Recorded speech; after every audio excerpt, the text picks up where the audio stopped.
New blog में आप सभी का स्वागत है। मैं आज आया था खेत में लाटा बोने, तो मेरे ट्रैक्टर में डीजल चुक गया है, तो डीजल ले गए हैं।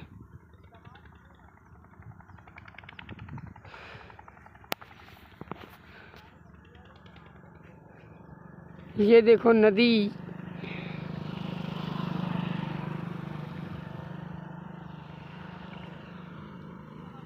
प्लीज सपोर्ट करें भाइयों।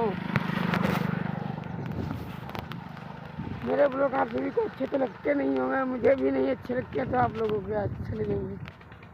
बस मेरा काम यही है, वीडियो डालना। बस ये मेरा गन्ना है।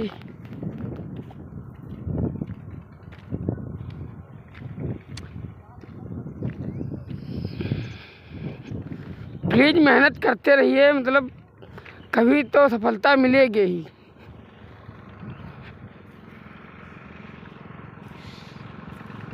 काम को नहीं पता कि काम करते रहो और फल की चिंता मत करो। काम करना तुम्हारा फर्ज है, फल देना ऊपर वाले का फर्ज है।